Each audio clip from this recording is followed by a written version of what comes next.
وہ امپاور کرتے ہیں، پھر اس میں ہیڈ ٹیچر ہوتی ہے، اس میں کوئی ایک کونسل کا نمائندہ ہوتا ہے، ایک ایجوکیشن ڈپارٹمنٹ کا نمائندہ ہوتا ہے، اس طرح کر کے وہ کمیٹی بنتی ہے جو اس کو چلاتی ہے۔ یہ ہوتی ہے امپاورمنٹ، یہ ہوتی ہے اونرشپ، یہ ہوتی ہے سب کو لے کے چلنا ساتھ، پوری سوسائٹی کو، پوری کمیونٹی کو لے کے چلنا ہے۔ آپ کیسے کر سکتے ہیں اس ملک کو چلا سکتے ہیں جب آپ جی بی کے لوگوں پہ بھروسہ نہیں کر رہے؟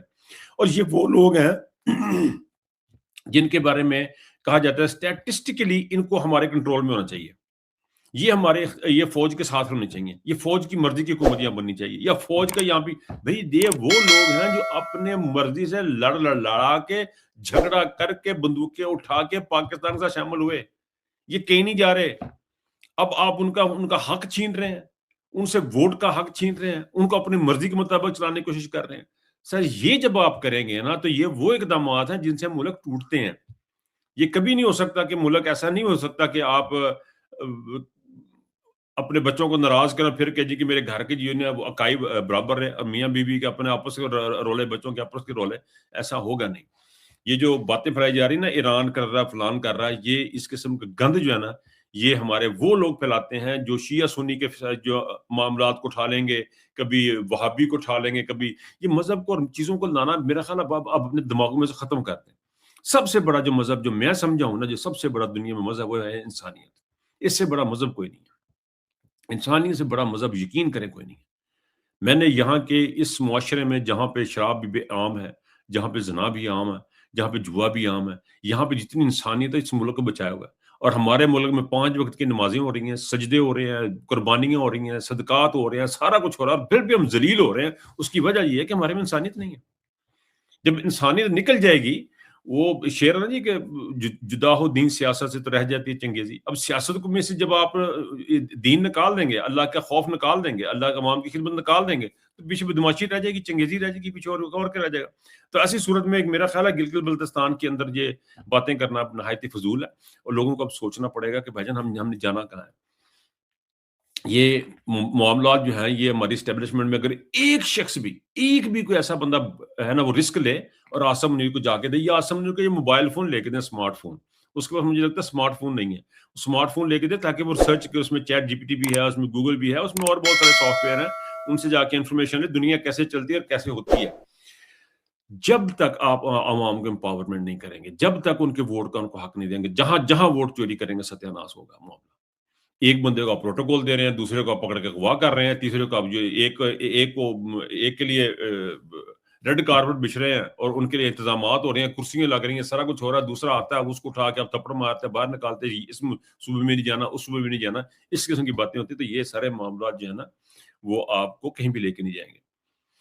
اب یہ جنت کیانی صاحب والی بات کیوں چھوڑی گئی؟ صرف اس لیے چھوڑی گئی۔ اب ایک اور بات سننے میں آ رہی ہے یہ کہ جون کے بعد معاملہ سیٹ ہو جائے گا۔ میں یہ سمجھتا ہوں کہ پاکستان تحریک انصاف کو اس وقت یہ الٹیمیٹم دے دینا چاہیے کہ اگر آپ ہماری ملاقات نہیں کرواتے، کل ملاقات آج دیں تو کل کا دیں، ان کو دیں وکلاء کی، سہیل آفریدی کی ملاقات، ان کے فیملی کی ملاقات اگر عمران خان سے نہیں کراتی تو آپ نیشنل اسمبلی سے اور سینٹ سے استعفے دے دیں۔ کچھ نہیں آپ کے پاس اب آپشن، آپ کو اور کوئی ہے نہیں، آپ ریزائن کر دیں، استعفے دے دیں، دیٹس اٹ۔ تاکہ ان کا بجٹ جو ہے نا وہ ذرا وہ ان کو اب آپ جائیں گے بجٹ جا کے پورا کرا دیں گے۔ سر آپ کو ایکشن لینے کا ٹائم ہے، this is a time to take action. اگر آج آپ نے ایکشن نہیں لیا، اس وقت اگر آپ نے کچھ نہیں کیا، اب سارا کچھ گوا دیں گے۔ اور ذہن میں رکھیں کہ اس وقت پاکستان میں، مجھے کسی دوست نے سبی کے ٹیمپریچر بھیجے مجھے، وہ انہوں نے میسج میں میرا اردو کو اسی ویلاگ کے جو ہے اس میں میسج میں دیکھ رہا تھا کہ وہاں تقریباً 45-50 تک ٹیمپریچر گیا۔ آپ مجھے ایک بات بتائیں، عمران خان ان حالات میں اس سچویشن میں وہ بندہ جیل میں ہے اور آپ کے معاملات سیٹ نہیں ہو رہے، یو ہیو ٹو گو ان، وہ آپ کو گیئر جو ہے نا وہ لگانا پڑے گا، put yourself in the gear. اب آپ کو تھوڑا سا زور لگانا پڑے گا۔ اس کا بہترین طریقہ یہ ہے کہ پارلیمنٹ سے ریزائن کر دیا جائے۔ جب تک آپ پارلیمنٹ سے ان کو دھمکی نہیں ملے گی کہ یہ گورنمنٹ شیکی نہیں ہوگی، آپ ٹھیک ہے، آپ کے پاس اختیار اتنا نہیں ہے، سارا کچھ ہے، لیکن آپ کو میرا خیال ہے یہاں بیٹھنے کی ضرورت نہیں ہے۔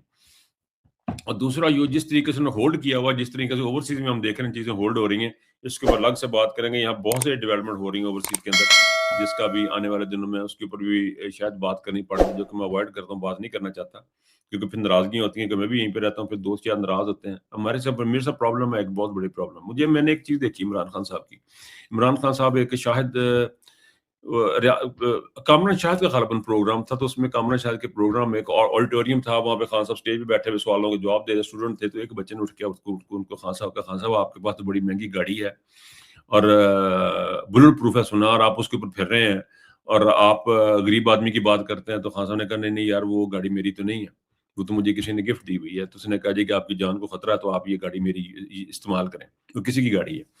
تو آگے سے اس بچے نے کہا خان صاحب جس نے آپ کو یہ گاڑی دی ہے نا، وہ تو کل سے آپ کو اپنا کام بھی کروائے گا. عمران خان صاحب نے اس وقت مجھے اچھی طرح یاد ہے کہا تھا کہ یہ اگر اس نے یہ سوچ کے مجھے گاڑی دی ہے تو بڑی غلطی کی ہے.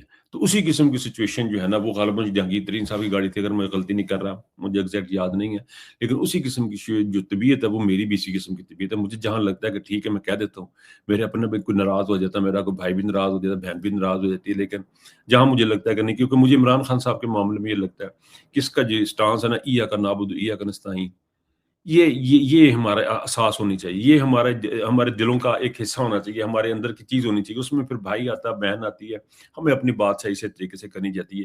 کیونکہ دیکھیں اگر ہم یہاں پہ ہم لے لپٹے اور اس قسم کی باتیں کریں گے، لیلے دلے کی باتیں کریں گے، سر ہم نے ایک دن مرنا ہے. وہاں پہ کسی نے نہیں ہونا، وہاں پہ آپ نے ہونا، آپ نے کھلانے ہونا ہے، اب فرشتوں نے آپ کا صاف کرنے ہونا ہے، اپنی اپنی قبر میں اپنا اپنا ہم نے جانا، اپنا اپنا صاف جانا. تو اس لیے میرا خیال ہے کہ ان چیزوں میں پڑھنے کی ضرورت نہیں ہے، کیونکہ ہمارے گھروں میں کوئی روٹیاں ڈال کے ہمیں نہیں دے رہے، ہمیں کوئی روٹیاں کھلا نہیں رہے، ہمیں کوئی پیسے نہیں مل رہے، ہم اپنا آپ برباد کر کے یہاں پہ اوورسیز میں یہ کام کر رہے ہیں. اور میں یہ سمجھتا ہوں کہ پی ٹی آئی کے تمام لوگوں کو اس طرح سوچنا چاہیے. عمران خان کے معاملے میں کمپرومائز والی صورتحال جو وہ ہمیں نہیں بنتی، اور پاکستان میں کے معاملے میں کمپرومائز ہمیں نہیں کرنا چاہیے. کتنا کمپرومائز کر سکتے ہیں؟ جو قربانی دے سکتے ہیں وہ تو قربانی دیں نا، جنہوں نے کمپرومائز کرنا وہ قربانی وہ اپنا کمپرومائز کریں. بہرحال بات لمبی ہو رہی ہے، لیکن یہ کہ آخری بات پھر وہی کروں گا کہ جب تک آپ عوام کی حکومت عوام کو واپس نہیں کریں گے تو پاکستان میں کچھ نہیں بنے گا. اور گلگت بلتستان کو بھی لگتا ہے انہوں نے تباہی کے دھانے پہ پہنچانے کا سوچ لیا. اپنا خیال رکھیے گا. اللہ حافظ.